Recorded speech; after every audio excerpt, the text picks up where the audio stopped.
माननीय कुलपति महोदया सभागार में आ गई हैं। कृपया तालियों से आप माननीय कुलपति महोदय से मैं निवेदन करूंगा मंच पर आकर अपना स्थान ग्रहण करें।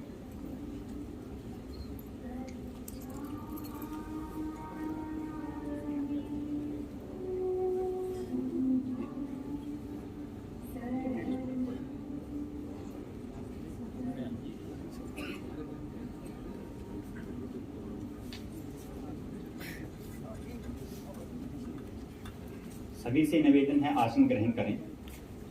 नमस्कार, आभार, अभिनंदन। कर सरस्वती को नमन, प्रथम गणपति को वंदन करता हूँ। हो कामना सबकी पूरी, ये विनती मन ही मन करता हूँ। घोर हृदय से विभोर भार शत शत अभिनंदन करता हूँ। विद्या की देवी माँ शारदा को नमन करते हुए माँ सरस्वती के प्रांगण जवाहरलाल नेहरू यूनिवर्सिटी में मैं आपका भारत रत्न बाबा साहब डॉक्टर भीमराव अंबेडकर जी की 131वीं जयंती की पूर्व संध्या के उपलक्ष्य में आयोजित इस संगोष्ठी जिसका विषय है डॉक्टर अंबेडकर का राष्ट्रीय चिंतन में आप सभी का हृदय से स्वागत करता हूँ। बहुत बहुत आभार, अभिनंदन। आज हमारे लिए एक क्षण और भी खुशी के सौभाग्यशाली हुए हैं और हम सभी गौरवान्वित महसूस कर रहे हैं। हम सब के बीच में ऐसे विराट महान व्यक्तित्व का सानिध्य पाकर आज हम सब के बीच में हमारे माननीय मुख्य अतिथि महोदय प्रोफेसर शांति श्री दुलीपुरी पंडित जी हम सब के बीच हैं। मैडम, आपका बहुत बहुत आभार, अभिनंदन। मुख्य वक्ता के रूप में जिनका स्नेह एवं मार्गदर्शन हमें मिलने वाला है, ऐसे महान विराट व्यक्तित्व परम श्रद्धेय माननीय डॉक्टर कृष्ण गोपाल जी का बहुत बहुत अभिनंदन। कार्यक्रम की अध्यक्षता कर रहे प्रोफेसर राजकुमार, निदेशक वल्लभ भाई पटेल चेस्ट इंस्टीट्यूट नई दिल्ली का जेएनयू परिवार आपका हार्दिक स्वागत, अभिनंदन करता है। आज इस कार्यक्रम की शुरुआत उस तरीके के समर्पण के साथ करें जिस तरीके से बाबा साहेब ने अपना जीवन संपूर्ण राष्ट्र को समर्पण किया। अब मेरा सापर्क में करबद्ध निवेदन माननीय मंचासीन गणमान्य अतिथि महोदय एवं महोदय से है कि आप बाबा साहब के स्वरूप पर माल्यार्पण एवं पुष्प अर्चन करके कार्यक्रम का विधिवत स्वागत करें। आपसे मेरा निवेदन है।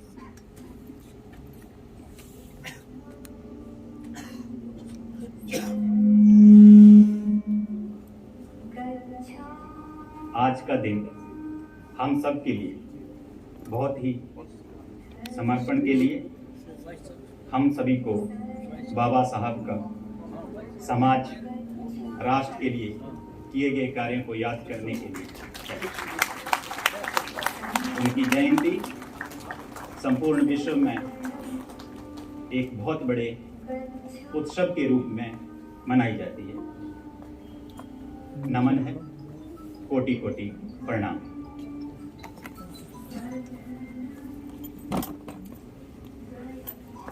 धन्यवाद, आभार, अभिनंदन। आधुनिक भारत के महान चिंतक, समाज सुधारक, बोधिसत्व, भारत रत्न बाबा साहब डॉक्टर भीमराव अंबेडकर की 131वीं जयंती की पूर्व संध्या पर इस उपलक्ष्य में पुनः आपका स्वागत है। भारत रत्न बाबा साहब भीमराव अंबेडकर एक महान पुस्तक प्रेमी, शिक्षाविद, महान अर्थशास्त्री, कानूनविद, स्वतंत्र भारत के प्रथम कानून एवं न्याय मंत्री, भारत रत्न से सम्मानित कहूँ या मैं संविधान के जनक या निर्माता कहूँ, या महिलाओं के अधिकारों के हक के लिए हमेशा तैयार रहते थे, या श्रमिकों के हितैषी के रूप में कहूँ, दलितों, पिछड़े वर्ग को समाज में सम्मान देने वाले मसीहा के रूप में कहूँ। इसके अतिरिक्त उनका प्रयास, बहुत ही अस्मरणीय योगदान, चाहे वो भारत वर्ष की विभिन्न योजनाओं के लिए हो, जिसमें उनका integrated water resource management, central electricity authority, reserve bank of India या फूड सिक्योरिटी के लिए उनके दिए गए सुझाव, आज उन सभी को स्मरण करने का ये एक अवसर है। डॉक्टर भीमराव अंबेडकर की जयंती समानता दिवस या ज्ञान के प्रतीक के रूप में भी मनाई जाती है। कार्यक्रम को मैं आगे बढ़ाते हुए हमारे मंचासीन गणमान्य अतिथिगण किसी परिचय के मोहताज नहीं हैं। आप क्या कुशल नरेतर तथा समाज के प्रति अंतहीन योगदान के बारे में आप सभी संपूर्णता जानते हैं। फिर भी मेरा ये परम कर्तव्य है कि मैं आप सबके समक्ष माननीय अतिथियों का परिचय आप सबके समक्ष रखूं। हम सबके बीच में माननीय मुख्य अतिथि महोदय प्रोफेसर शांति श्री धूलीपुड़ी पंडित जवाहरलाल नेहरू विश्वविद्यालय की प्रथम महिला कुलपति के रूप में अपने दायित्व एवं कर्तव्यों का निर्वाह कर रही हैं। आपने इस विश्वविद्यालय का कार्यभार 7 फरवरी 2022 को ग्रहण किया। इससे पूर्व आप पुणे यूनिवर्सिटी में राजनीतिक और लोक प्रशासन विभाग की प्रोफेसर रहे। हमारा सौभाग्य है कि आज इस कार्यक्रम में मुख्य अतिथि के रूप में हमें अपना सानिध्य प्रदान करेंगे। आज हम सब के बीच में मुख्य वक्ता के रूप में परम श्रद्धेय माननीय डॉक्टर कृष्ण गोपाल जी हम सब के बीच में सह और कार्यभार राष्ट्रीय स्वयंसेवक। ये हमारे लिए परम सौभाग्य है और जैसा कि हम सभी परिचित हैं कि आप देश विदेश के विख्यात चिंतकों एवं विचारकों का मार्गदर्शन करते आए हैं। आपने आगरा विश्वविद्यालय से अपनी स्नातक और उच्च शिक्षा आगरा कॉलेज से पूर्ण की है। आप पर्यावरण विज्ञान में स्नातक करने के बाद वैज्ञानिक और औद्योगिक अनुसंधान परिषद से डॉक्टरेट की उपाधि आपने प्राप्त की। आप एक विख्यात लेखक, विचारक तथा प्रसिद्ध समाजसेवी हैं। आपकी लेखनी से दर्जनों पुस्तकों का संपादन हुआ है। आपके द्वारा लिखी गई पुस्तक राष्ट्रपुरुष बाबा साहब डॉक्टर भीमराव अंबेडकर बौद्धिक जगत में एक मान्यता प्राप्त पुस्तक है। आपने 9 वर्षों से अधिक नॉर्थ ईस्ट में प्रचारक के रूप में अपना दायित्व निर्वाह किया है। इसके अतिरिक्त आपने भारत की संत परंपरा पर भी पुस्तक लिखी। आप वहाँ की जनजाति क्षेत्र में चिकित्सा सेवा हेतु धन्वंतरी यात्रा शुरू की और 4 धाम के मार्ग पर चिकित्सा सेवा स्थापित करने हेतु आपने प्रेरणा और सेवा कार्य में विशेष रुचि रखते हैं। आपका बहुत बहुत स्वागत। हम सबके बीच आज कार्यक्रम की अध्यक्षता प्रोफेसर राजकुमार, जो अंतर्राष्ट्रीय स्तर के एक प्रसिद्ध पल्मोनरी चिकित्सक हैं तथा आपके पास DM, MD, DT, CD, PhD के क्षेत्र में छात्रों को लगभग 3 दशकों का शिक्षण अनुभव है। वर्तमान में आप वल्लभ भाई पटेल इंस्टीट्यूट दिल्ली के निदेशक के रूप में कार्यरत हैं। आज के कार्यक्रम में अध्यक्ष के रूप में आपका हृदय से स्वागत है।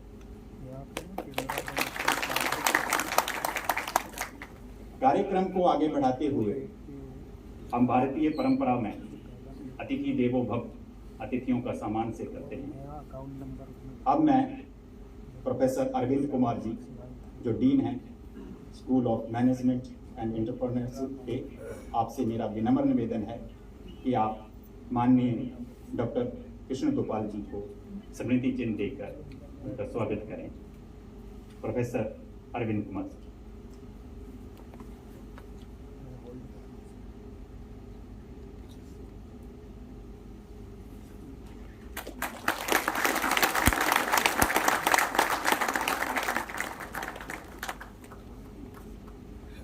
धन्यवाद सर। मैं डॉक्टर मनुराधा से सप्रेम विनम्र विनती करता हूँ कि आप माननीय कुलपति महोदय प्रोफेसर शांति श्री धूलीपुड़ी पंडित जी का सम्मान स्मृति चिन्ह देकर करें।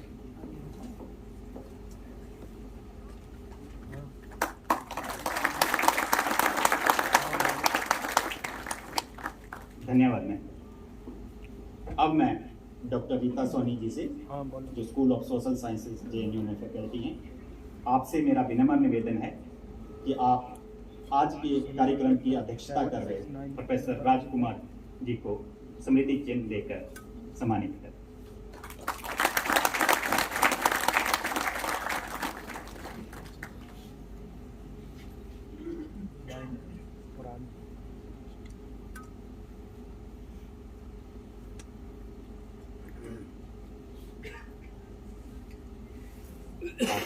कार्यक्रम को आगे बढ़ाते हुए मैं आज के कार्यक्रम के अध्यक्ष प्रोफेसर राजकुमार जी से विनम्र निवेदन करूंगा कि आप हम सबका मार्गदर्शन करें और अपना वक्तव्य हम सबके बीच में रखें।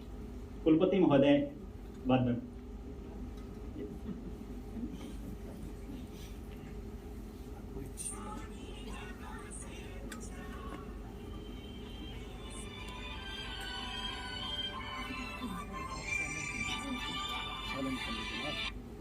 सभी को मेरा नमस्कार।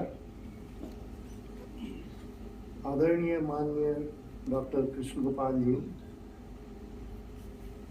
प्रोफेसर शांति सिंह मैडम और सभागार में सभी उपस्थित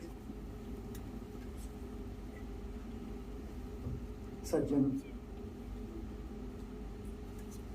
यह मेरे लिए गर्व की बात है कि आज मैं जेएनयू के सभागार में बैठ करके इस जन गोष्ठी का अध्यक्षता कर रहा हूं।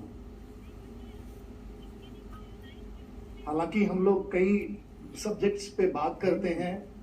मैं एक मेडिकल प्रोफेशन से बिलोंग करता हूं और एक वल्लभ भाई पटेल चेस इंस्टीट्यूट जो भारत देश का एक चेस डिजीजेस का समझिए मंदिर है, वहाँ का मैं निदेशक हूँ। और कई मेडिकल फेटर्निटी से हम लोग बात करके हैं, मिलते हैं, बोलते हैं, बात करते हैं। कई सेमिनार फंक्शंस में हम लोग बैठते हैं। बट यह मेरा द्वितीय अवसर है कि ऐसे गोष्ठी में आकर मैं इस गोष्ठी का अध्यक्षता कर रहा हूँ।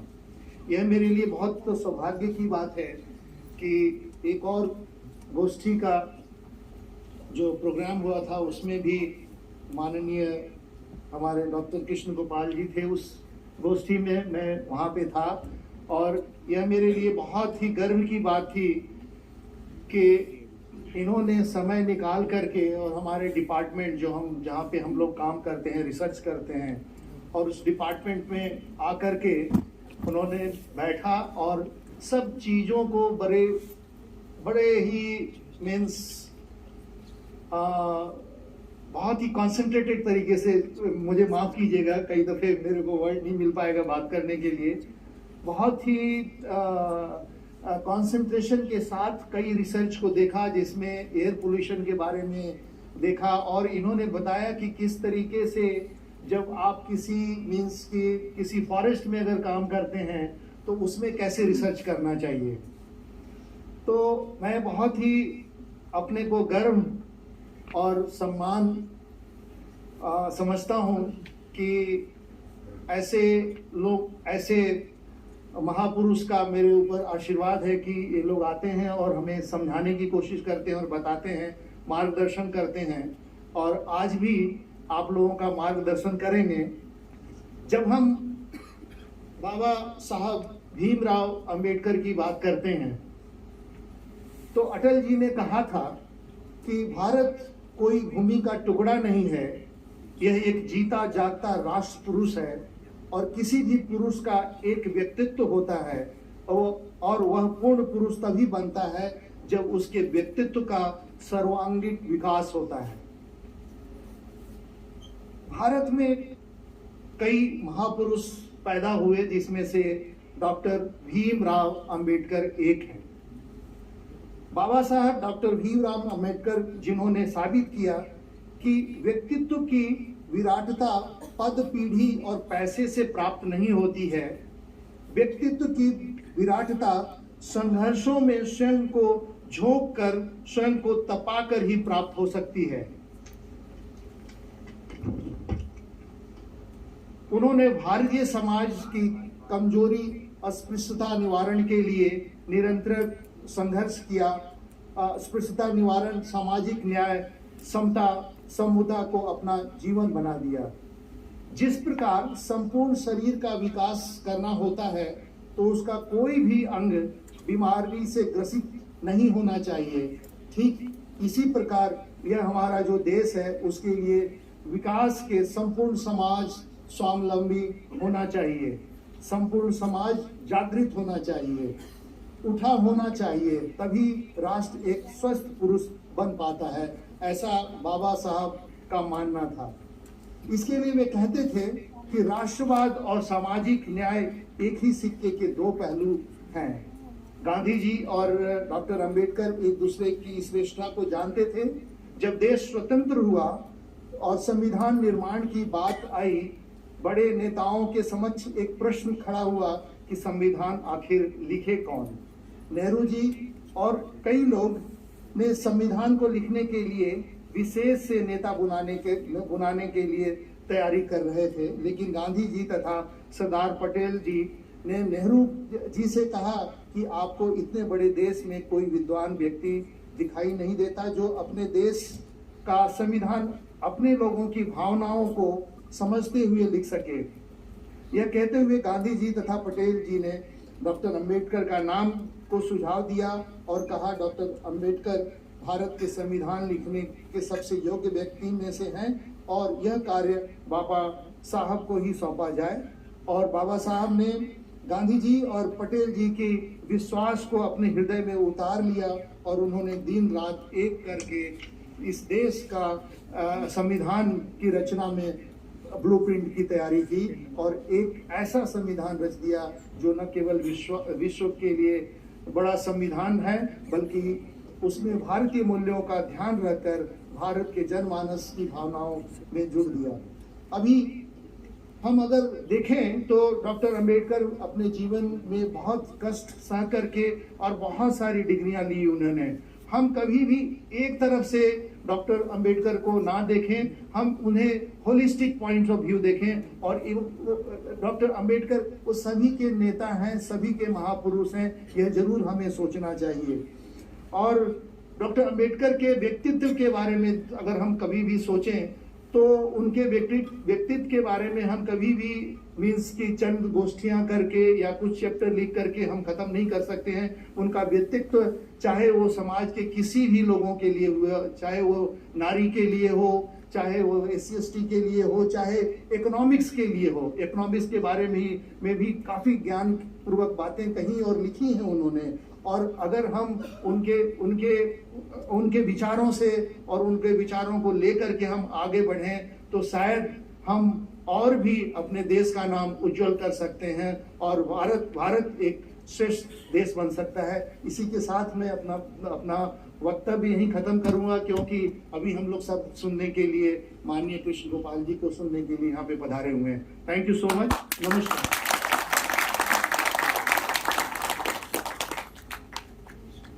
सर, आपका बहुत बहुत आभार, धन्यवाद। जैसा आपने कहा, महान प्रयासों को छोड़कर इस दुनिया में कुछ भी बहुमूल्य नहीं है। कुछ करके देखा, इस दुनिया में काम बहुत है, इस दुनिया में जीतने के मुकाम बहुत है। इसके अंदर वही है जो जीत के दिखा दे, वरना कोशिश करने वाले इंसान बहुत है। बाबा साहब is universal leader and universal visionary and his vision of equality and the social justice echoes at the ambitions of the United Nations 2030 in development agenda. Sustainable development was as the core of Ambedkar egalitarian ethos. जैसा कि उन्होंने प्रयास किए, चाहे वो भारतीय अर्थव्यवस्था को आगे बढ़ाने में, औद्योगिकरण और कृषि उद्योग की वृद्धि और विकास के लिए, या खाद्य सुरक्षा में सरकार को सुझाव, उनका प्रयास यही था कि किस प्रकार से समाज में समानता और भाईचारा लाएं। कार्यक्रम को आगे बढ़ाते हुए जिस क्षण का हमें इंतजार था वो अभी आ गया है। अब मैं परम श्रद्धेय माननीय डॉक्टर कृष्ण गोपाल जी से करबद्ध विनम्र निवेदन करूंगा कि आप हमें अपना आशीर्वचन दें और मार्गदर्शन दें।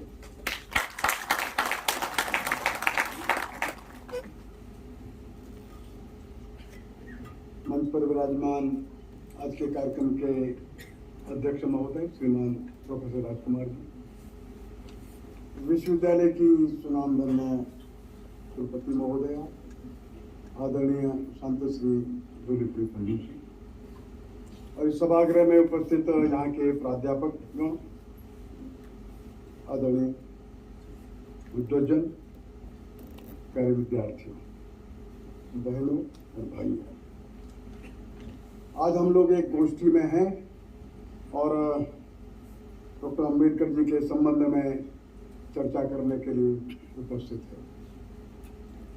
डॉक्टर अंबेडकर जी का राष्ट्रीय सोच, राष्ट्रीय दर्शन, उनका राष्ट्रीय विचार, ये आज के इस गोष्ठी का मुख्य विचार विषय है। डॉक्टर साहब के नाम से तो सभी लोग परिचित हैं और संभवतः सर्वाधिक गोष्ठी, विचार, पुस्तकें, सेमिनार्स अंबेडकर जी के संबंध में देश में और विदेश में किए जाते हैं। बहुत लोग उनको मानते हैं कि हमारे मसीहा थे, ईश्वर स्वरूप थे, लेकिन बहुत लोग उनको महापुरुष मानते हैं। कुछ लोग मानते हैं कि एक वर्ग के नेता थे, लेकिन बहुत लोग मानते हैं नहीं, ऐसा नहीं, वे संपूर्ण मानव जाति के लिए एक महापुरुष और नेता थे। कुछ लोग उनको राष्ट्रीय महापुरुष मानते हैं, लेकिन कुछ लोग कहते हैं नहीं, वे अंतर्राष्ट्रीय स्तर के महापुरुष थे। कुछ लोग मानते हैं वे गांधी जी के विरोधी थे, कुछ लोग मानते हैं गांधी जी और उनके दोनों के अंततोगत्वा लक्ष्य और उद्देश्य एक ही थे। कुछ लोग उनको अनुसूचित वर्ग का नेता मानते हैं, ये कुछ लोग मानते नहीं, वे संपूर्ण राष्ट्र के एक महान नेता थे। कुछ लोग मानते हैं वे क्लास स्ट्रगल में विश्वास करते थे या मार्क्सिस्ट थे, लेकिन डॉक्टर साहब ने हमेशा क्लास स्ट्रगल का विरोध किया। मार्क्सिस्ट का भी बहुत स्थान पर प्रबल विरोध उन्होंने किया। और इस तरह से हम देखते हैं कि उनके बहुत सारे आयाम, बहुत सारे स्वरूप लोगों के सामने आते हैं। लोग एक पक्ष देख करके उनके संबंध में निर्णय करने की कोशिश करते हैं, लेकिन उनका जो संपूर्ण जीवन है वो बहुआयामी है, मल्टी डायमेंशनल है, और एक एंगल से दिखने पर वो एक एंगल के ही दिखते हैं। ऐसा लगता है कि वे यही स्वरूप में है। बहुत लोग जानते हैं कि बड़े इकोनॉमिस्ट हैं, अच्छे अर्थशास्त्री हैं। कुछ लोग मानते हैं वे सोशियोलॉजिस्ट हैं, समाजशास्त्री हैं। उनके रिसर्चेस को देख के लगता है वे एंथ्रोपोलॉजिस्ट हैं, लेकिन वे लेबर लीडर भी है, लेबर मिनिस्टर भी है, वे लॉ मिनिस्टर भी है। वे अच्छे महाविद्यालय प्रारंभ करते हैं, एजुकेशन पर जोर देते हैं, वो एजुकेशनिस्ट लगते हैं। वे समाचार पत्र चलाते हैं, संपादक भी है, जर्नलिस्ट भी है, वो पॉलिसी मेकर्स भी है, वे सोशल रिफॉर्मर्स भी है, वो बैरिस्टर भी है, कंपैरेटिव रिलीजन्स के अथॉरिटी भी है, कॉन्स्टिट्यूशंस के एक्सपर्ट भी है, फाइन ओरेटर है, पार्लियामेंटेरियन भी है। हम कह सकते हैं कि so many virtues, wisdoms and knowledge came together, all assembled in one। ऐसा देखते हैं, ध्यान में आता है कि बहुत सारी ऐसी विविधताएं एक ही शरीर के अंदर एकत्रित हो गई है। डॉक्टर जॉनसन कहते हैं the true genius is the mind of large general powers accidentally determined to some particular direction, ready for all things, but chosen by circumstances for one। विधि ने, नियति ने, परिस्थितियों ने अनेक क्षमताओं के ऐसे प्रज्ञ व्यक्ति को कुछ विशेष काम के लिए प्रेरित किया और संपूर्ण समाज के अंदर एक बड़े परिवर्तन के लिए वे लग गए। हमारा देश और समाज 3000 वर्षों से संघर्षरत था। 2500 वर्ष पूर्व पारसीज के आक्रमण हुए थे, 2300 वर्ष पूर्व ग्रीक लोगों के आक्रमण हुए, 2000 साल पहले शकों के आक्रमण हुए, फिर हूणों के आक्रमण हुए, इस्लाम के आक्रमण हुए, बाद में पुर्तगीज भी आए, डच भी आए, फ्रेंच भी आए, अंग्रेज भी आए। इतने बाह्य आक्रमण से लड़ने वाला हमारा देश था और 2,500-3 हजार वर्षों तक लगातार यह देश संघर्ष किया। इतने लंबे संघर्ष में बहुत बार विजय भी मिली, बहुत बार पराधीनता भी मिली। पराजित समाज धीरे धीरे सिकुड़ जाता है। पराजित समाज अपने आप को बचाने के लिए अपने अंदर बहुत सारे संशोधन करता है, बहुत सारी दीवारें खड़ी करता है, बहुत सारी अच्छी मान्यताओं को छोड़ने के लिए विवश हो जाता है, बहुत सारी ऐसी परंपराओं को पा लेता है, पकड़ लेता है जो उसके मूल स्वभाव से विपरीत है। ये किसी भी प्रकार से अपने प्राणों की रक्षा करने का प्रयत्न करता है और इसी में से बार बार कुरीतियां आती हैं, ढोंग आते हैं, पाखंड आते हैं। 2,500 वर्षों का हमारा संघर्ष का इतिहास बड़ा विचित्र है। इस धरती पर कोई समाज इतना लंबा संघर्ष नहीं लड़ा और कोई समाज 2,500 वर्ष के संघर्ष के बाद जीवित भी नहीं रहा। हमारा समाज जीवित रहा। अनेक प्रकार की ऐसी कुरीतियां, ढोंग, पाखंड और विषमताएं समाज में आ गईं जो अनावश्यक थी। अच्छी बात यही थी कि बार बार समाज में कोई न कोई महापुरुष ऐसा खड़ा होता था जो समाज को परिष्कृत करने के लिए प्रयत्न करता था, समाज में शोधन करता था, समाज को फिर से अपनी मौलिक परंपराओं पर ला करके बांधता था।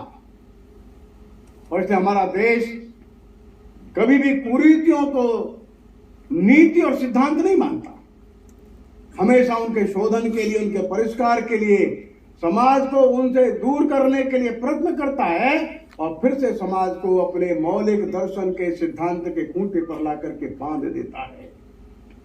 डॉक्टर अंबेडकर जी उन महापुरुषों में से है जो समाज के शोधन पर निकले। समाज में आगे किसी भी प्रकार की कुरीति थी, ढोंग था, पाखंड था, विकृतियां थी, विषमताएं थी, उन सब को दूर करके एक अच्छा निर्मल समाज बन जाए, सब दोषों से मुक्त समाज बन जाए, ऐसा काम डॉक्टर साहब ने अपने कंधे पर लिया। डॉक्टर साहब ने अपने जीवन में बार बार कहा, मेरे को जो प्रेरणा प्राप्त हो रही है वो अपने इस देश के महापुरुषों के द्वारा प्राप्त हो रही है। उन्होंने कहा, मेरे 3 गुरु हैं। पहले गुरु मेरे महात्मा बुद्ध है।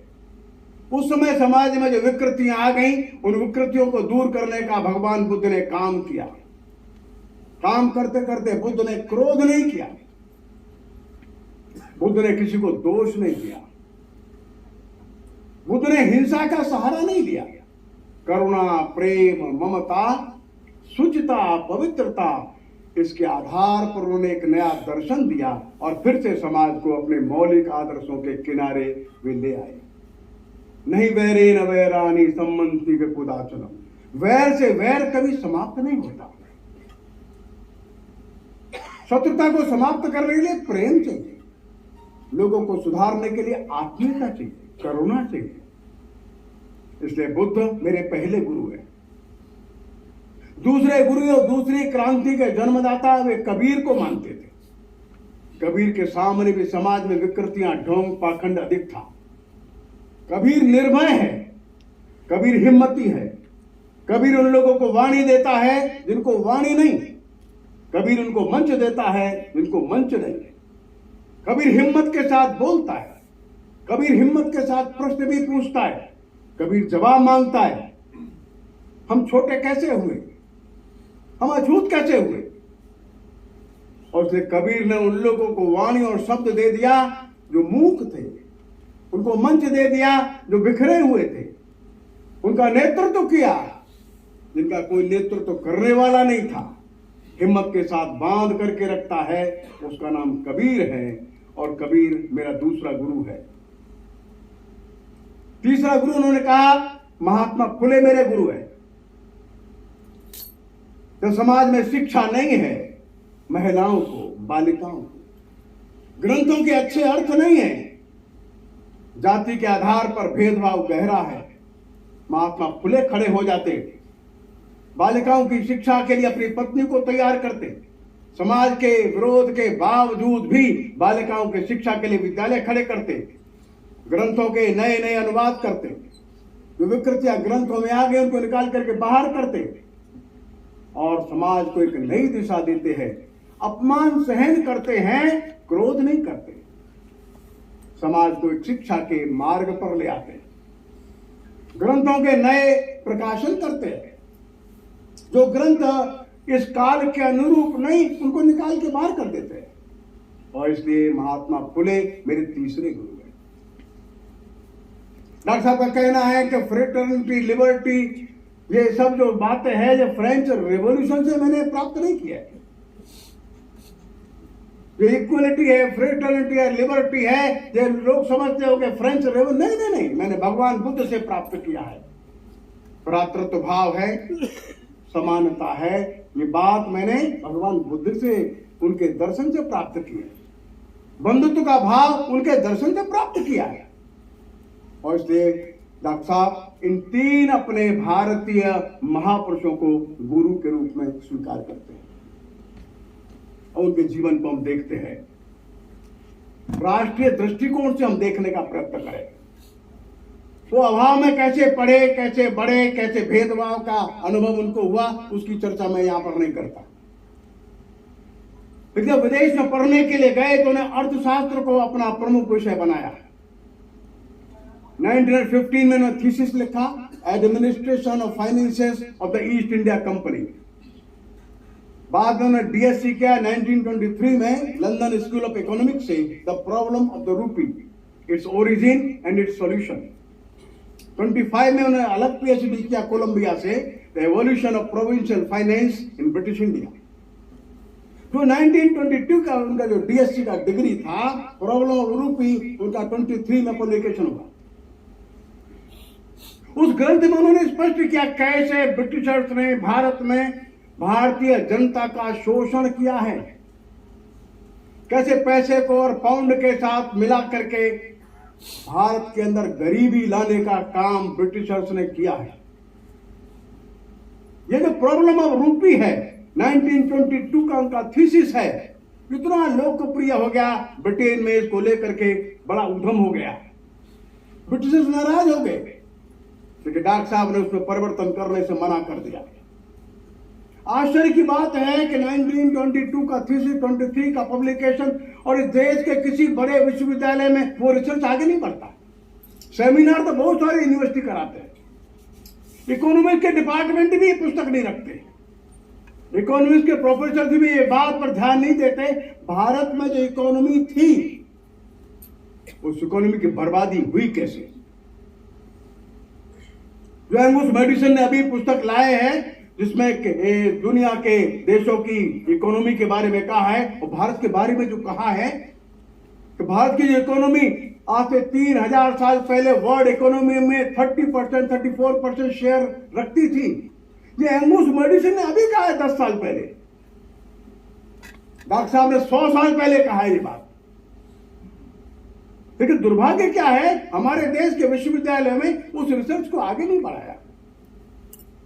और इसलिए बेसिकली देखा जाए तो वे इकोनॉमिक्स के आदमी थे, उनका बड़ा रिसर्च वर्क इकोनॉमिक्स में है। मैं आग्रह करना चाहूंगा इस विश्वविद्यालय के उन प्राध्यापक बंधुओं से, क्या उस रिसर्च को भी आगे बढ़ा सकते हैं। भारत की आर्थिक बर्बादी का कारण क्या था, जो 33-34% शेयर होल्डिंग की इकोनॉमी वर्ल्ड इकोनॉमी में रखता था, वो देश इतना गरीब कैसे हो गया। भारत एक आजादी की लड़ाई लड़ रहा था, डॉक्टर अंबेडकर भी उसमें भाग लेना चाहते थे। उसमें 2 इश्यूज चलते थे कि पहले पॉलिटिकल फ्रीडम या सोशल रिफॉर्म्स। डॉक्टर साहब का कहना था कि सोशल रिफॉर्म्स पहले लाइए, अगर सामाजिक सुधार नहीं होंगे तो आजादी का भी क्या परिणाम हमको मिलेगा। कांग्रेस कहती थी सोशल रिफॉर्म्स हम बाद में ले आएंगे, साथ साथ भी लड़ाई लड़ेंगे, लेकिन पहले आजादी आने दो। छोटा सा ये आपस में थोड़ा सा मत भिन्नता चलती रहती थी कि पहले पॉलिटिकल रिफॉर्म्स या पहले सोशल रिफॉर्म्स। डॉक्टर साहब का मानना था कि सोशल रिफॉर्म्स पर पहले चर्चा करो। अगर आप सोशल रिफॉर्म से चर्चा करेंगे तो आजादी की लड़ाई में मैं आपके साथ रहूंगा और आपसे ज्यादा तेजी से, ज्यादा सार्थकता से लड़ाई लड़ूंगा। 26 अप्रैल 1942 मुंबई में कामगार मैदान पर भी भाषण दे रहे हैं और कांग्रेस के नेताओं को संबोधित करते हुए बोल रहे हैं, you are fighting for Swaraj, I am ready to join you and I may assure you that I can fight better than you. I make only one condition. Tell me what share I am to have in the Swaraj. If you don't want to tell me that and want to make up with the British behind my back, hell on both of you. Britain में और Colombia में रहते हुए जो अपने जो research work उन्होंने किए, थीसिस लिखे, उसमें भारत के बारे में कैसा वे वर्णन करते हैं, इसको समझना जरूरी है. भारत पराधीन है और डॉक्टर साहब एक अनुसूचित वर्ग में पैदा हुए, वहां पले बड़े हैं, अनेक प्रकार का दुख अपमान सहन करने वाले, देखने वाले हैं.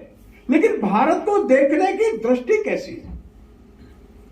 उन्होंने अपने आर्टिकल से भारत के बारे में जो वर्णन किया है वो आश्चर्यजनक है. वो भारत को कहते हैं भारत कितना सुंदर है मेरा, कि भारत की विविधता कैसी है, यहाँ का फ्लोरा फोना कैसा है, यहाँ की सांस्कृतिक एकता कैसी है, फंडामेंटल यूनिटी कैसी है. और इसके बारे में कहते हैं पूरा देश नीचे से ऊपर तक, बाएं से दाएं तक एक है. और जो लोग बाद में कहते हैं देश एक नहीं है, उनके लिए एक अच्छा जवाब डॉक्टर साहब ने लिखा है, कास्ट इन इंडिया. उसमें डॉक्टर साहब लिखते हैं भारत में जो यूनिटी है, जो फंडामेंटल है, मौलिक है, हजारों वर्षों की है, उसको समझने की आवश्यकता है. डॉक्टर साहब लिखते हैं, it is the unity of culture that is the basis of homogeneity. Taking this for granted, I venture to say that there is no country that can rival the Indian peninsula with respect to the unity of its culture. It has not only a geographic unity, but it has over and above all a deeper and a much more fundamental unity, the indubitable cultural unity that covers the land from end to end. Bharat की इस मौलिक एकता के विरोध में कुछ लोग लिखते हैं, वो कहते हैं भारत अनेक देशों का एक देश है. डॉक्टर साहब कहते हैं नहीं, देश एक है, फ्रॉम एंड टू एंड एक देश है. और ये फंडामेंटल यूनिटी के पीछे एक अंतर्निहित धाराएं, कुछ बातें हैं जिन्होंने इस देश को एक बना करके रखा है. वो सामान्य बातें नहीं है, वो असामान्य बातें हैं. हजारों वर्षों से ये देश एक है. पॉलिटिकली बहुत सारे राजा होंगे, पॉलिटिकली राज बहुत सारे होंगे, लेकिन देश एक है. हमारे देश में समाजवादी नेता राम मनोहर लोहिया जी हो गए, हम लोग उनका नाम जानते हैं. उन्होंने एक पुस्तक लिखी है, धरती माता भारत माता. वो धरती माता भारत माता में लिखते हैं, एक चैप्टर उसमें राम के ऊपर है, एक चैप्टर कृष्ण और एक चैप्टर शिव के ऊपर है. राम मनोहर लोहिया कहते हैं मैं धार्मिक व्यक्ति नहीं हूं, मैं पूजा पाठ कर्मकांड मंदिर इसमें विश्वास नहीं करता, मैं किसी भी पूजा के लिए मंदिर में जाता भी नहीं. लेकिन राम मनोहर लोहिया जी आगे लिखते हैं, इस देश में राम नाम का एक महामानव हो गया जो उत्तर से लेकर के दक्षिण तक सारे भारत को एक कर देता है. इस देश में कृष्ण नाम का एक महामानव महापुरुष हो गया, उसको भगवान मानो न मानो, वो पूरब से लेकर पश्चिम और पश्चिम से लेकर पूरब देश को एक कर देता है. वो कहते हैं इस देश में शिव की कल्पना है, ये देश सारा शिव को मानता है. कैलाश से कन्याकुमारी तक, पूरब से पश्चिम तक शिव सारे देश में एक है, सारे देश को एक बनाए रखता है. राम मनोहर लोहिया आगे इस पुस्तक में लिखते हैं, भारत के किसी भी एक बड़े मंदिर में जाकर के कोने में चुपचाप खड़े हो जाओ, वो रामेश्वरम का मंदिर हो, चाहे मदुरई का, चाहे द्वारका का मंदिर हो, सोमनाथ का, 1 घंटे के अंदर आपके आंखों के सामने से हिंदुस्तान निकल जाएगा. यह स्थान हमारे देश की एकता के प्रतीक है. डॉक्टर साहब इसी बात को उल्लेख करते हैं. हमारे देश के अंदर कोई फंडामेंटल यूनिटी है. राम मनोहर लोहिया आगे लिखते हैं, मैं रामेश्वरम गया, मैं ऐसे दौड़ करके गया जैसे गाय अपने बछड़े से मिलने के लिए जाती है। मैं कभी मंदिर नहीं जाता। कौन सी भावना ऐसी थी जो मेरे को दौड़ करके अंदर तक ले गई? मैं धार्मिक नहीं हूं, क्योंकि हजारों वर्ष की कुछ परंपराएं हैं। डॉक्टर अंबेडकर जी ने इन परंपराओं का उल्लेख किया। डॉक्टर अंबेडकर जी ने यह भी कहा कि प्राचीन भारत कैसा था, हमारा जियोग्राफी कैसी थी, हमारे रिसोर्सेज कैसे थे। इस मेरे भारत के अंदर रिसोर्सेज इतने ज्यादा है, पूरे यूरोप में उतने नहीं है। पूरे यूरोप के अंदर फ्लोरा फोना उतना नहीं है जितना मेरे देश के अंदर है। अपने रिसर्च थीसिस में अपने देश के इस सारे वर्णन का वे उल्लेख करते हैं। Ancient Indian commercial relations of India in the middle east, ये जो उन्होंने ग्रंथ लिखा, इसके अंदर सारे देश की विविधता, देश की जियोग्राफी, देश का फ्लोरा एंड फोना, ये सब उसमें उन्होंने उल्लेख किया। कोई सामान्य व्यक्ति नहीं कर सकता जब तक अपनी मातृभूमि के प्रति मन में अतीव श्रद्धा न हो। ठीक है, सामाजिक दृष्टि से वे अपमानित हो रहे, सामाजिक दृष्टि से वे कष्ट पा रहे, देखिए मातृभूमि के बारे में, देश के बारे में उनका जो चिंतन है वो आज भी लोगों की आंख खोलने के लायक है। और जिन ग्रंथों का मैं नाम ले रहा हूं एंशिएंट इंडियन कॉमर्स के संबंध में, आज के न नवयुवक जानते न प्रोफेसर्स इन ग्रंथों को बच्चों को बताते। अब मैं कुछ राष्ट्रीय मुद्दों पर आता हूं। अंग्रेजों ने एक बड़ा भ्रम उत्पन्न किया। अंग्रेज बात में माहिर था कि जहां पर वो शासन करता था उस समाज के अंदर वहां के प्रति हीन भाव पैदा कर दो, इन्फीरियरिटी का कॉम्प्लेक्स पैदा कर दो। यह कर देने से वहां का समाज अपने देश के लिए लड़ने लायक ही नहीं बचेगा। पहले कैथरीन मेयो मदर इंडिया नाम की किताब लिखती है, जिसको गांधी जी कहते हैं। ये गटर में जो इंस्पेक्टर होता है उसकी रिपोर्ट लिखती है, ये गंदा लिखती है। हमारे देश के लोग आलसी हैं, हमारे देश के लोग जाहिल हैं, हमारे देश के लोग अकर्मण्य हैं, हमारे देश के लोग अशिक्षित हैं। ये सब बातें उन्होंने प्रोपेगेट करने का काम किया। लेकिन उनके सामने एक दुविधा आ गई। उनको यह समझ में आ गया कि आर्य जाति सारे दुनिया की श्रेष्ठ जाति है, लेकिन उसका स्थान भारत है। और दुनिया की सबसे श्रेष्ठ जो जाति है वो आर्य है और उसका ओरिजिन भारत में है, तो इसको कैसे गलत सिद्ध करेंगे? इसका मतलब भारत के लोग बेसिकली इंटेलिजेंट है, जिन्होंने वेदों की रचना की है, क्योंकि असभ्य जाति नहीं थी जिसने वेदों की रचना की। और इसे एक नई थ्योरी प्रोपोगेट किए, एक हाइपोथेसिस बनाए। आर्य लोग श्रेष्ठ तो हैं, लेकिन भारत के नहीं है, बाहर से आए हैं। आर्यन इन्वेजन थ्योरी बनाई। डॉक्टर साहब ने 1930s में एक 400 पेज का ग्रंथ लिखा, आर्यन इन्वेजन थ्योरी के खिलाफ लिखा। आज से 90 वर्ष पूर्व ग्रंथ लिखा है। राइटिंग्स एंड स्पीचेस वॉल्यूम 7, जो महाराष्ट्र गवर्नमेंट का पब्लिकेशन है, हमको पढ़ना चाहिए। डॉक्टर साहब कहते हैं ये कॉन्कॉक्टेड हाइपोथेसिस है। पहले अंग्रेजों ने कल्पना करी, यार बाहर से आए, बाद में एविडेंस ढूंढ करके ला करके लगाने की कोशिश की। डॉक्टर साहब की पुस्तक को अब 90 वर्ष बीत गया।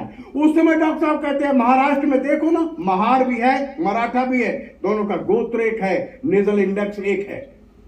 पंजाब में देखिए, वहां अनुसूचित जाति के लोग भी हैं और अन्य लोग भी हैं। वहां के ब्राह्मण, जाट और वहां के अनुसूचित जाति के लोगों का नेजल इंडेक्स, जो ब्रेन के अंदर का कैपेसिटी, वो सब बराबर है, उनके गोत्र समान है। बहुत सारे उन्होंने उदाहरण दिए हैं। अंत में वे लिखते हैं एक झूठा एक सिद्धांत स्थापित करने की कोशिश की गई थी। आर्य बाहर से नहीं आए। 33 बार ऋग्वेद में आर्यों का वर्णन है, और कई बार रेस के नाम से नहीं है। दुर्भाग्य है वो शोध आगे ज्यादा नहीं बढ़े। यद्यपि हम गए, डीएनए टेस्ट आ रहा है, नए नए पुराने जो नीचे से खुदाई में मिल रहा है, और ये सिद्ध हो चुका आर्य बाहर से नहीं आए थे। रामविलास शर्मा हमारे एक वामपंथी बड़े लेखक हो गए, विद्वान व्यक्ति है। उन्होंने पश्चिम एशिया और ऋग्वेद नाम की पुस्तक लिखी है, तो दिल्ली यूनिवर्सिटी ने छापी है। आज से लगभग 35-30 वर्ष पूर्व वो पुस्तक छपी। उस पुस्तक में उन्होंने एक रहस्योद्घाटन किया। रामविलास शर्मा जी लिखते हैं, आर्य लोग सघोष महाप्राण ध्वनियां बोलना जानते थे। ये सघोष महाप्राण ध्वनियां क्या है? जो हिंदी की वर्णमाला है उसको जब बोलेंगे तो ख आएगा, ख, और घ आएगा, थ आएगा, फ आएगा, ठ आएगा, ढ आएगा, र आएगा। ये सघोष महाप्राण ध्वनियों के अक्षर है। पूरा यूरोप ये नहीं बोल सकता। वो फ्रेंच है, लैटिन है, ग्रीक है, इंग्लिश है, स्पेनिश है, पुर्तगीज है, इन भाषाओं में ये ध्वनि नहीं है, ये अक्षर नहीं है। आर्य लोग बोलते हैं। रामविलास शर्मा ने कहा, यदि आर्य लोग ये ध्वनियां बोलते हैं, जहां से आए थे वहां कहां है बताइए हमको। अरे जहां से आए होंगे वहां कुछ लोग रह गए होंगे, बोलते होंगे। यूरोप में कोई देश, यूरोप की कोई भी भाषा सघोष महाप्राण ध्वनि बोल ही नहीं सकती। मेरठ ठा बोल के दिखाइए, तो अंग्रेज मेरठ नहीं बोल सकता, MEERUT ये लिखता है। मथुरा है, मथुरा में था आता है। मथुरा रेलवे स्टेशन में जाओ, आपको पत्थर लगा मिलेगा पुराना 100 साल पहले का। मथुरा की स्पेलिंग क्या लिखा है देखिए आप जरा, MUTTRA। वो था नहीं बोल सकता। तो आर्यन इन्वेजन थ्योरी तो अकेले एक ही सिद्धांत पर धड़ाम गिर जाती है। लेकिन हमारे पास ऐसे सुंदर सुनाम धन्य हमारे बंधु हैं जो अभी भी यही कहते हैं आर्य बाहर से आए थे, मानने को तैयार नहीं। और इसे डॉक्टर साहब की इस थीसिस पर फिर से लंबी बड़ी रिसर्च होनी चाहिए, कुछ लोग सामने आवे। डॉक्टर साहब ने कहा भाषा के आधार पर प्रांतों की रचना मत करो। एक भाषा भाषी लोगों का एक ही प्रांत होना चाहिए, इसकी आवश्यकता क्या है? एक भाषा भाषी लोगों के 2 प्रांत हो सकते हैं। सारे मराठी भाषी लोगों को एक प्रांत में क्यों लाते हो? मराठी बोलने वाले ज्यादा लोग हैं, उनके 2 प्रांत बना दो। तेलुगु वाले ज्यादा लोग हैं, उनके 2 प्रांत बनाओ। भाषा के आधार पर प्रांत बनाना ये उचित नहीं है। अब देखिए, तेलुगु के आधार पर आंध्र प्रदेश बना, भाषा एक ही है, 2 प्रांत बनाने पड़ गए, तेलंगाना अलग हो गया। और जब भाषा के आधार पर नहीं, प्रशासनिक आवश्यकता और सुविधा के अनुसार आप प्रांतों की रचना करिए। लेकिन उसमें उनकी बात नहीं मानी गई। विदेश नीति के बारे में डॉक्टर साहब कहते हैं कि 47 में हमारा कोई भी विरोधी नहीं था। 51-52 आते आते एक भी देश हमारे समर्थन में यूएन में खड़ा नहीं होता। ये क्या हो गया 3-4 साल के अंदर? हम कश्मीर के मुद्दे को लेकर के गए, हमको एक भी सपोर्टर यूएन में नहीं मिला। हमारी विदेश नीति का क्या हाल है? डॉक्टर साहब कहते हैं तिब्बत पर चीन आ रहा है, अपने को सावधान रहना, तिब्बत को बचाना चाहिए। अगर चीन तिब्बत को ले लेगा तो उसकी सीमा हमसे मिल जाएगी, हमको तिब्बत बचाना चाहिए। डॉक्टर साहब की बात नहीं सुनी गई, 370 का विरोध किया। और जब शेख अब्दुल्ला ने डॉक्टर अंबेडकर जी को कहा कि हमको कुछ अधिक अधिकार दीजिए कश्मीर के लिए, तो शेख अब्दुल्ला को जो डॉक्टर साहब ने कहा वो मैं वाक्य पढ़ता हूं।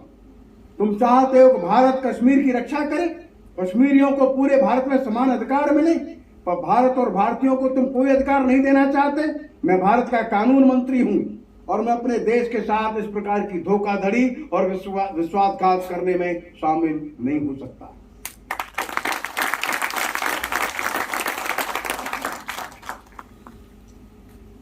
तो अपना नया संविधान आ रहा था, तो डॉक्टर साहब को कई बातों की चिंता थी। डॉक्टर साहब ने कहा हम लोकतंत्र ला रहे हैं, अच्छी बात है, लेकिन क्या पहले लोकतंत्र नहीं था? पहले लोकतंत्र था। हमने आजादी की लड़ाई में बहुत सारे नए नए प्रयोग किए हैं, हमने धरने दिए हैं, हमने प्रदर्शन किए हैं, हमने सरकारी कानून की अवज्ञा की है, हमने नॉन कोऑपरेशन मूवमेंट चलाए हैं। अब ध्यान में रखो, अब संविधान अपना है, अब सरकार अपनी है, आपके पास अपनी बात कहने के लिए व्यवस्था है। आप विधानसभा में जाओ, आप लोकसभा में जाओ, आपके पास जुडिशरी है, आपके पास प्रेस है।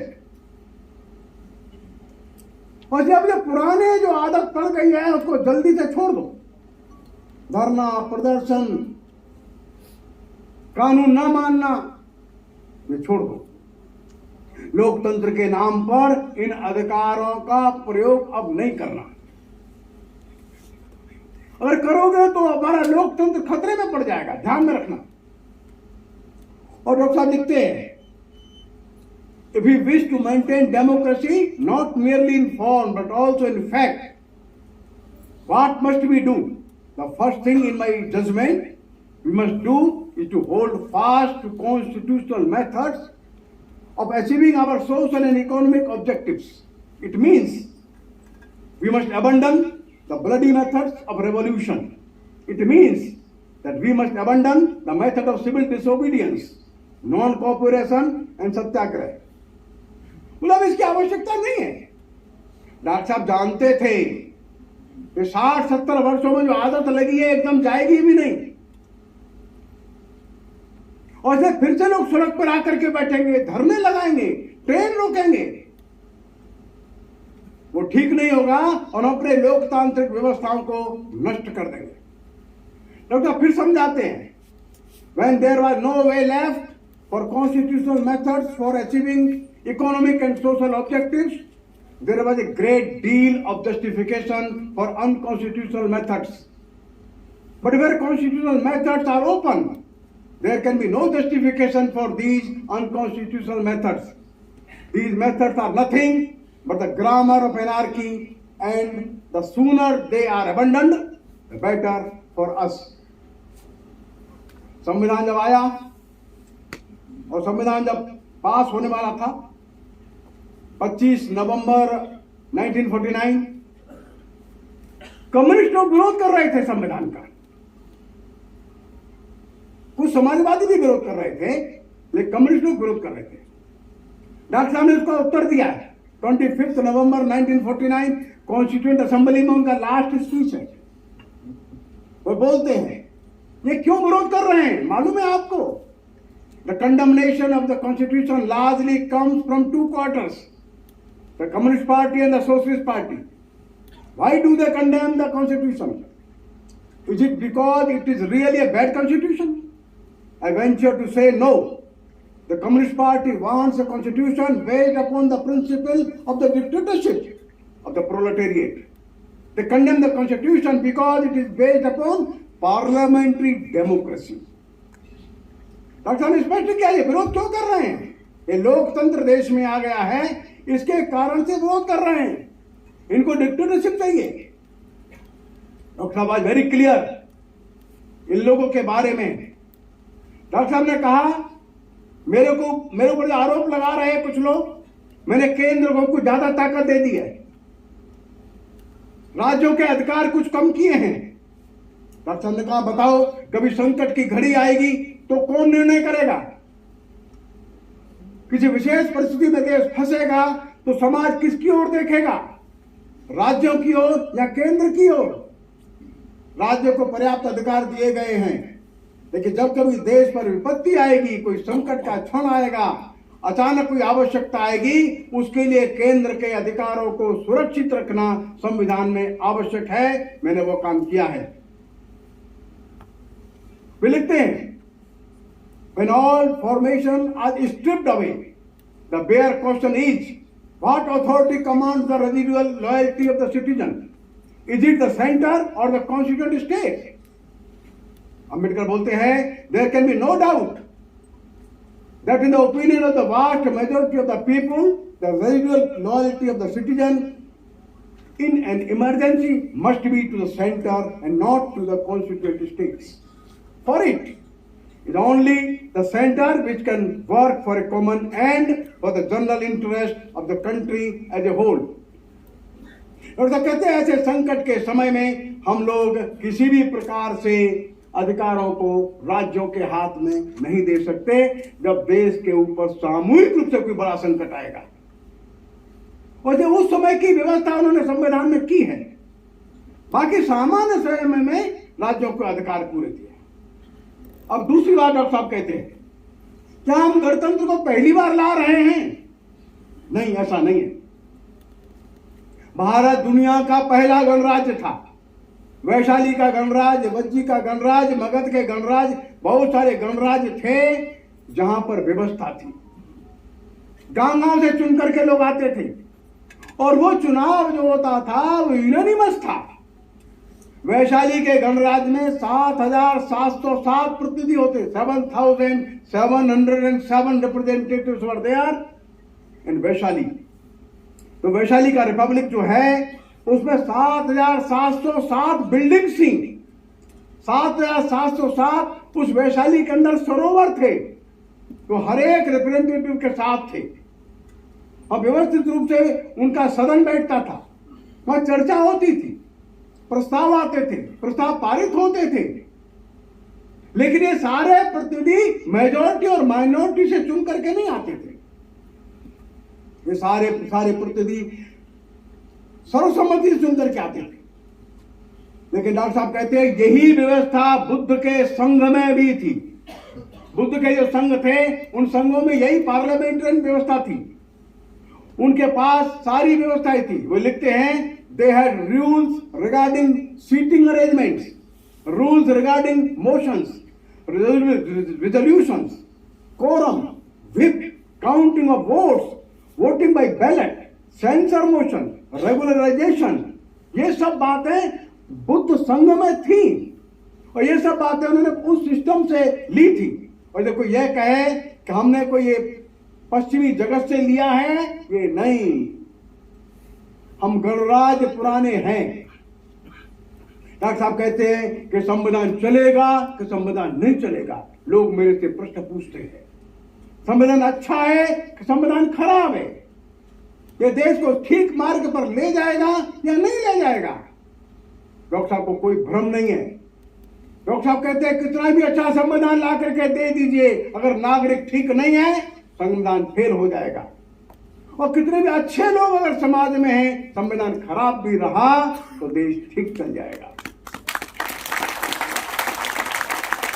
तो जब डॉक्टर साहब को पूछा संविधान अच्छा, संविधान बुरा, संविधान सफल होगा कि संविधान फेल हो जाएगा, क्या मेरिट में बताते आप?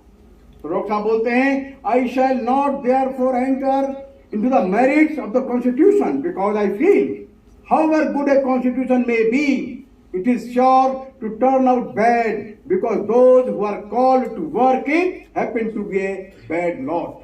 However bad a constitution may be, it may turn out to be good if those who are called to work it happen to be a good lot. The working of a constitution does not depend wholly upon the nature of the constitution. The constitution can provide only the organs of a state, such as the legislature, the executive, and the judiciary.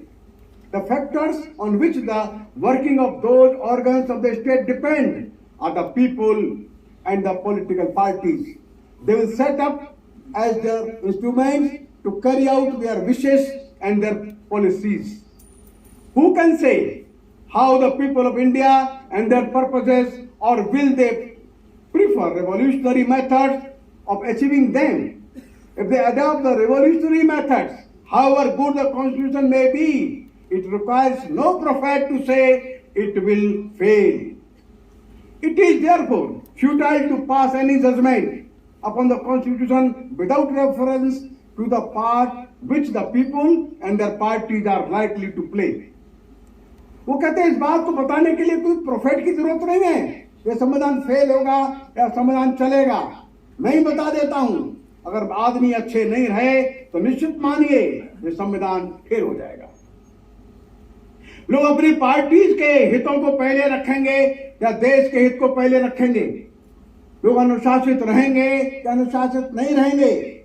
लोग ईमानदार रहेंगे या बेईमान रहेंगे? संविधान इसमें क्या करेगा? अगर लोग अच्छे होंगे तो निश्चित मानिए संविधान सफल हो जाएगा। डॉक्टर साहब हिंदू कोड बिल के ऊपर डिबेट चलाते हैं, हिंदू कोड बिल आना चाहिए, तो हिंदू कोड बिल को डिफाइन करते हैं, उसको सुनिए।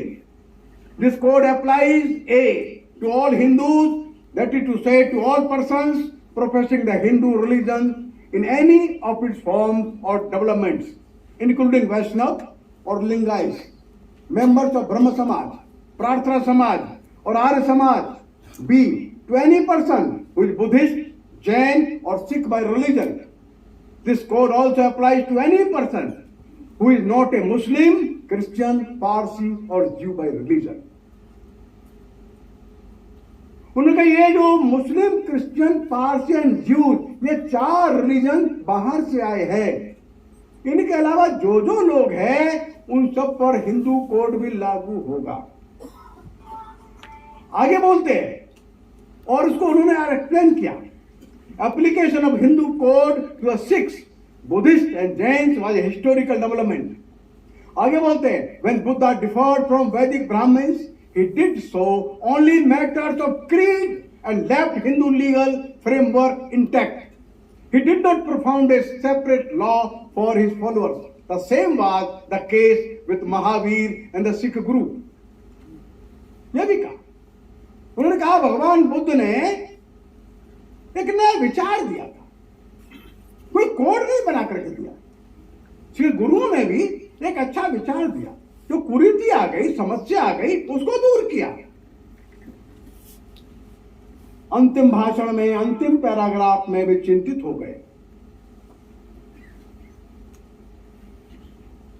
जो नवंबर का भाषण है 1949 का, उसमें चिंतित हो गए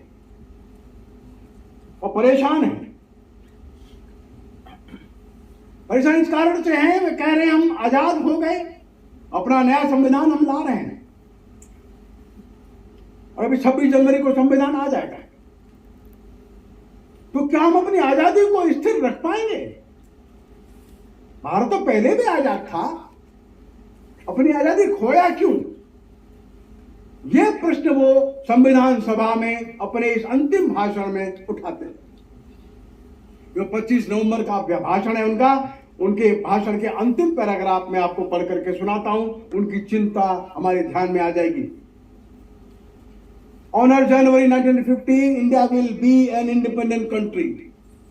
What would happen to its independence? Will she maintain her independence or will she lose it again? This is the first thought that comes to my mind. It is not that India was never an independent country. The point is that she once lost the independence she had. Will she lose it a second time? It is a thought which makes me most anxious for the future. What perturbs me greatly is the fact that not only India has once before lost her independence, but she lost it by the infidelity and treachery of some of her own people. तो इतिहास के कुछ मार्मिक उदाहरण देते हैं। In the invasion of Sindh by Muhammad bin Qasim, the military commanders of King Dahar accepted bribes from the agents of Muhammad bin Qasim and refused to fight on the side of their king. Second example, it was Jai Chand who invited Muhammad Ghori to invade India and fight against Prithviraj and promised him the help of himself and the Solanki kings. तीसरा example दिया, when Shivaji was fighting for the liberation of Hindus, the other Maratha noblemen and the Rajput kings were fighting the battle on the side of Mughal emperors. चौथा example देखिए, when the British were trying to destroy the Sikh rulers, Gulab Singh, their principal commander, sat silent and did not help to save the Sikh kingdom. वो परेशान हो जाते हैं। Will history repeat itself? It is a thought which fills me with an anxiety. कहते मेरे मन में दुख हो जाता है। ऐसे अनेक उदाहरण इतिहास में मैं देखता हूं, भारत कैसे अपनी आजादी को खो दिया। ये बाहर के लोग ही नहीं थे, हमारे अंदर के लोग थे। हम राष्ट्रीय हितों को अपनी पार्टी के ऊपर रखेंगे या राष्ट्रीय हितों के साथ समझौता कर लेंगे, यह चिंता उनके मन में है। This anxiety is deepened by the realization of the fact that in addition to our old enemies in the form of caste and creed, we are going to have many political parties with diverse and opposing political creeds. Will Indians place the country above their creed, or will they place creed above country? I don't know. But this much is certain, that if the parties place creed above country, our independence will be put in jeopardy a second time and probably be lost forever. अंत में बोलते हैं, we must be determined to defend our independence to the last drop of our blood. इस तरह से संविधान सभा का उनका अंतिम भाषण। मेरी आपसे विनम्र विनती है कि डॉक्टर साहब के इस अंतिम भाषण को गंभीरता के साथ सबको पढ़ना चाहिए। वो संक्षेप में जरूर है, 7, 8, 10 पृष्ठों का है बस, लेकिन 20-25 मुद्दे उन्होंने उठाए हैं जो देश के भविष्य के लिए हैं। मैंने सब मुद्दों को यहां छूने का कोशिश नहीं किया है। वो कहते हैं लिबर्टी, फ्रेटर्निटी, इक्वलिटी आएगी, डेमोक्रेसी आएगी, लेकिन लोगों के मन में आएगी कि नहीं आएगी? हम अस्पृश्यता को दूर करने का कानून तो बना देंगे, ये कानून लागू होगा क्या? लोग मन से इसको स्वीकार करेंगे कि नहीं करेंगे? लोगों के मन के अंदर परिवर्तन कौन लाएगा? और लोग कहते हैं कि समाज सुधार के लिए लोगों का मन बनाइए। कानून से ऊपर लोगों का मन है। अगर वो मन सुधर जाएगा तो देश शीघ्रता से आगे बढ़ेगा। तो एक और देखते हैं, वे बड़े अर्थशास्त्री है, वे समाज शास्त्री है, वो एंथ्रोपोलॉजिस्ट है, वो एजुकेशनिस्ट है, बैरिस्टर भी है, वो पार्लियामेंटेरियन है, मिनिस्टर भी है, लेबर लीडर भी है, सोशल रिफॉर्मर भी है, व्हाट नॉट, सब कुछ है। बट डिटरमाइंड फॉर वन, एक मौलिक बात के लिए वे समर्पित हो गए, अपने देश के लिए क्या करना। बड़ी कमाई के लिए नहीं लगे, वो चाहते तो बहुत बड़ी कोठी, बिल्डिंग और पैसा कमा सकते थे, वो छोड़ दिया। अपने देश के गरीब लोगों की चिंता, अपने उस समाज की चिंता जो सैकड़ों वर्षों से कष्ट में, दुख में है। आज 75 वर्ष के बाद हम लोग अपने अंतर्मन से पूछें, क्या हमारे संस्थानों में ऐसा छोटा मोटा भेदभाव तो नहीं होता? हमारे गांव में, गली में, मोहल्ले में भेदभाव तो नहीं होता? क्या हमारे सारे समाज के लिए एक लेप्रोसी की तरह है, एक कुष्ठ की तरह सारे समाज में जो लगा हुआ है? डॉक्टर अंबेडकर की लड़ाई इस सारी बीमारी से है। हमारे संविधान ने अधिकार दिए हैं, हमारा मौलिक दर्शन भी अधिकार देता है, सबके अंदर परमात्मा देखता है, व्यवहार कैसा करता है।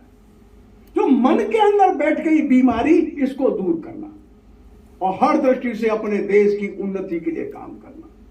बहुत पीड़ा में आकर के भी उन्होंने कुछ लिखा, लेकिन वो छपने के लिए नहीं लिखा, लिख करके रख दिया, लोगों ने उत्साह में छपवा दिया, कोई बात नहीं। और इसलिए उनके जीवन में कभी उत्साह भी आता है, कभी दुख भी आता है,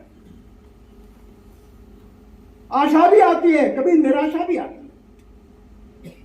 हर तरह के फेज से वे गुजरे हैं और इसलिए उनके सारे साहित्य को समग्रता से विचार करें, उनके जीवन को देख करके विचार करें, उस परिस्थिति में अपने को रख करके विचार करें।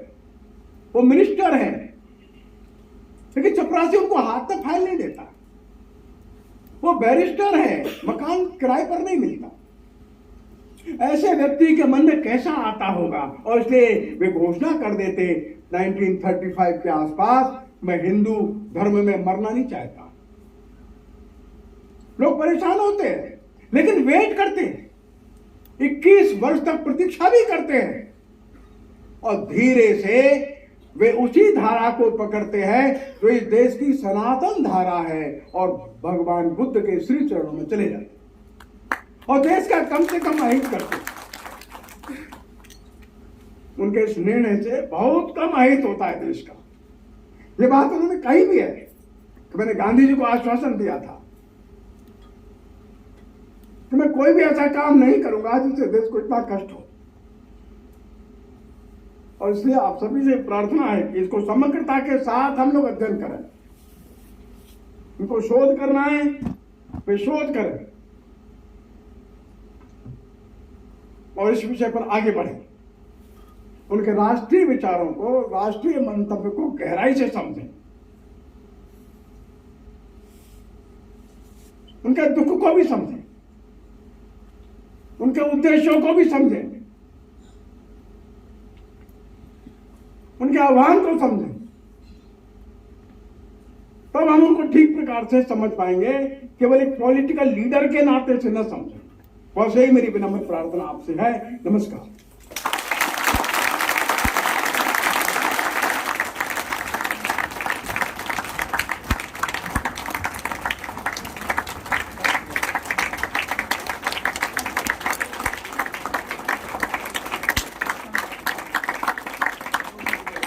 बहुत बहुत आभार, धन्यवाद। आपके वक्तव्य के बाद आपने जो कुछ कहा वो सभी के दिल तक छुआ, हमारे में ज्ञान में जहाँ वृद्धि हुई, साथ में हमें ये सोचने पर भी विवश किया कि जो विजन, जो सोच उनकी थी, उसको वर्तमान संदर्भ में हमें और कार्य करने की आवश्यकता है। जैसा कि आपने कहा, भारत की भिन्नता, एकता, अखंडता या जिन विषय के ऊपर बाबा साहब ने उस समय चिंता जाहिर की थी, चाहे वो 370 का विरोध हो या वो उसी समय समझ गए थे कि चाइना का भीतरी घात या विस्तारवादी नीति आने वाले भविष्य में कैसी होगी, जो हम सभी देख रहे हैं। मैं यहाँ पर कुछ बिंदु आपके समक्ष और रखना चाहता हूँ। जैसा माननीय परम श्रद्धेय डॉक्टर साहब ने अभी कहा, बाबा साहब हम सब के लिए प्रेरणा के स्रोत हैं और हमेशा ये कहा करते थे कि सबको खूब पढ़ना चाहिए। जैसा माननीय डॉक्टर कृष्ण गोपाल जी ने अभी कह रहे थे, हर रोज एक आध किताब पढ़ने की आदत आपको डालनी चाहिए, ऐसा बाबा साहब जी का कहना था। इससे ज्ञान भी बढ़ेगा और आत्मविश्वास भी बढ़ेगा। आगे वो लिखते हैं, राजनीति की तरह ही शिक्षा संस्थान का भी महत्व है। किसी समाज की उन्नति उस समाज के बुद्धिमान, कुछ कर गुजरने का मादा रखने वाले उत्साही युवकों के हाथ में होती है। इसी दिशा में सोचते हुए पिछले वर्षों से मैं राजनीति की तरफ थोड़ा कम ध्यान देकर शैक्षिक संस्थाओं की ओर ज़्यादा ध्यान दें की पंक्तियाँ मैंने बाबा साहब की जो लिखा हुआ है वहाँ से ली। पुनः आपका बहुत बहुत आभार, धन्यवाद। मेरा करबद्ध निवेदन माननीय कुलपति महोदय जी से है, आप हम सभी को अपना आशीर्वाद दें। मैं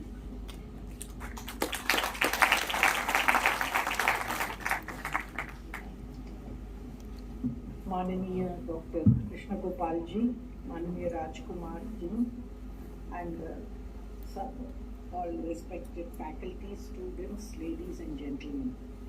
मुझे माफ़ी चाहिए क्योंकि मेरी मातृभाषा तमिल और तेलुगु है। मैं दक्षिण भारत से हूँ, इसीलिए मैं अंग्रेजी में बोल रही हूँ।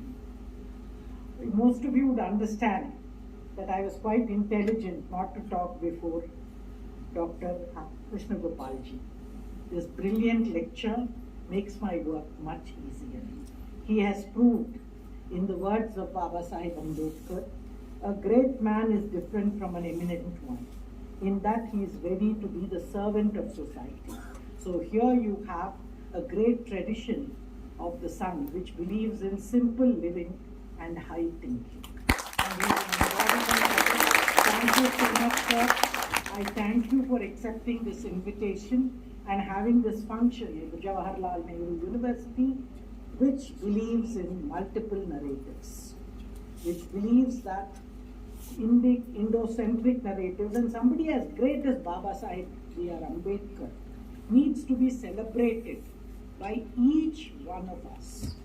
He does not only belong to a particular region or particular caste, he is the icon of modern India.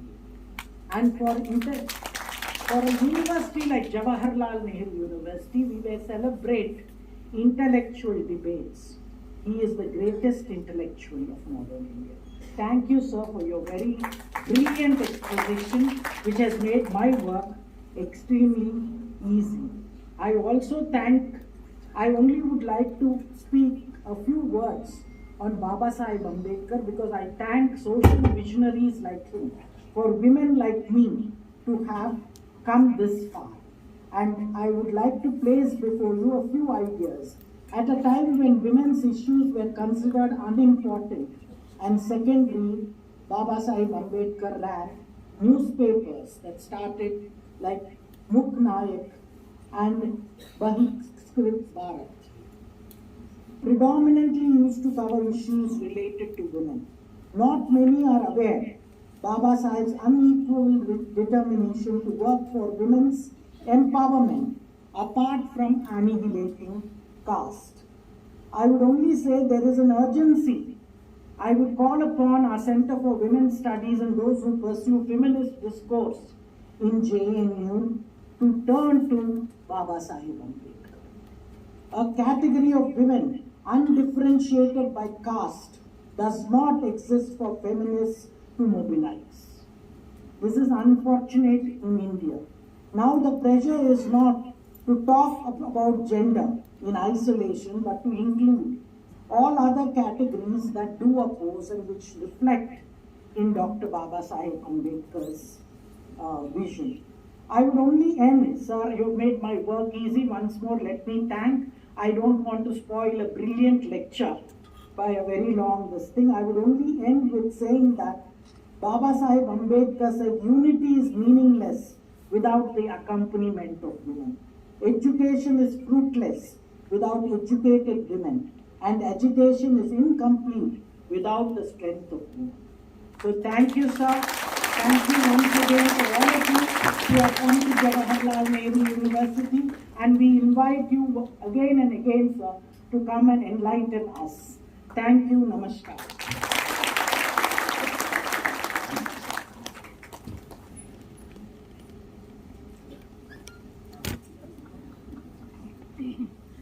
Thank you very much, ma'am. And we extend our heartfelt deep sense of gratitude to you, to enlightening all of us. We are all honored to listen you, ma'am. Thank you very much for your support and encouragement. हम कार्यक्रम के समापन की तरफ बढ़ रहे हैं। मैं अब प्रोफेसर सुनील कटेरिया जी, जो डीन है स्कूल ऑफ बायोटेक्नोलॉजी से, आपसे मेरा विनम्र निवेदन है कि आप हमारे गणमान्य अतिथि महोदय सभी अतिथियों का स्वागत भाषण प्रस्तुत करें। धन्यवाद। आप सभी को सादर नमस्कार। ये अत्यंत हर्ष का विषय है कि बाबा साहब भीमराव अंबेडकर की जन्मतिथि की पूर्व संध्या पर हम सभी को माननीय कुलपति महोदया, माननीय डॉक्टर कृष्ण गोपाल जी एंड माननीय डॉक्टर राजकुमार जी को सुनने का मौका मिला। इस अवसर पे हम लोगों ने सबसे पहले जब अध्यक्ष वक्तव्य में डॉक्टर राजकुमार जी को सुना तो एक हमें संक्षेप रूपरेखा पता लगी कि डॉक्टर अंबेडकर क्या हो सकते हैं, कितनी चीज़ें हैं और उनके बारे में जितना बताया जाए वो कम है। और फिर माननीय डॉक्टर कृष्ण गोपाल जी को सुनने के बाद ऐसा लग रहा था कि हम इसको सुनते ही रहें, कोई अंत नहीं है और इसमें हम सबके लिए कुछ ना कुछ ऐसा है जो प्रेरित कर रहा है, प्रेरित करता रहेगा और शायद कभी हम इसको जो है भूल नहीं पाएंगे और उसको आगे से आगे ले जा सकते हैं। तो ऐसे इनलाइटन लेक्चर को सुनने का मौका बार बार नहीं मिलता है। डॉक्टर कृष्ण गोपाल जी ने कितना अध्ययन किया होगा डॉक्टर अंबेडकर साहब जी के बारे में, इसकी कल्पना कर पाना भी मुश्किल है। पता नहीं महोदय को कैसे इतना वक्त मिलता होगा, इतने विचार जो संगठित करके एक जगह बताए और वो भी हर एक एस्पेक्ट को जो है उन्होंने बहुत अच्छे से रिलेट किया। और सबसे बड़ी महत्वपूर्ण बात ये है कि हम सब हो सकता है कि डॉक्टर भीमराव अंबेडकर साहब जी से सब कुछ ना सीख पाएं, सब कुछ हम उसको एडॉप्ट ना कर पाएं, लेकिन जो अगर किसी भी एक बिंदु पे जो भी आपका मन करता है और जिस धारा में आप जाना चाहते हैं शायद हमारे लिए उसके इंस्पिरेशन या प्रेरणा की कोई कमी नहीं है। तो सर आपका बहुत बहुत धन्यवाद। हम सब लोग सौभाग्य है कि आप यहाँ हमारे बीच में आए और हम लोगों को जो है मार्गदर्शित किया, इतनी बहुत सारी बातों के बारे में बताया। अभी भी मुझे ये लगता है हम सबके लिए अपना कार्य करना बहुत जरूरी है। और जैसा कि वक्तव्य में आया कि हम जब तक खुद अपनी सिंसियरिटी, ऑनेस्टी और हार्ड वर्क को नहीं साथ रखेंगे तब तक कोई भी सिस्टम शायद फेल हो जाएगा। तो ये बहुत अच्छी बात है।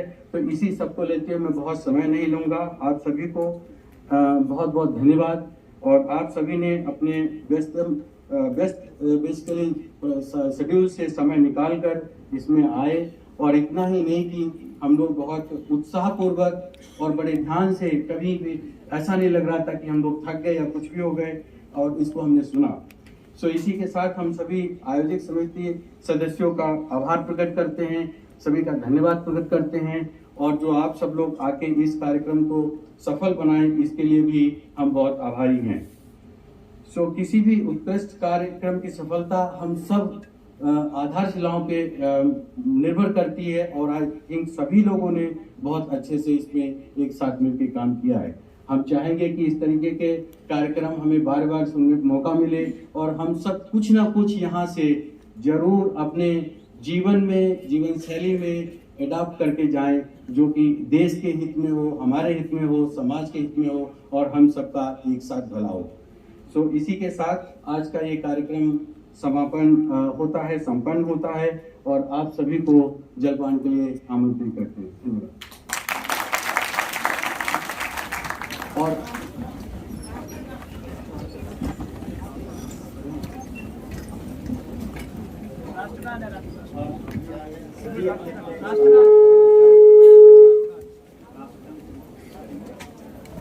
जन गण मन अधिनायक जय हे भारत भाग्य विधाता। पंजाब सिंध गुजरात मराठा द्राविड़ उत्कल बंगा। विंध्य हिमाचल यमुना गंगा उच्छल जलधि तरंगा। तब शुभ नामे जागे, तब शुभ आशीष मांगे। गाए तब जय गाथा, जन गण मंगलदायक जय हे भारत भाग्य विधाता। जय हे जय हे जय हे जय जय जय जय हे। भारत माता की जय। वंदे मातरम, वंदे मातरम। धन्यवाद।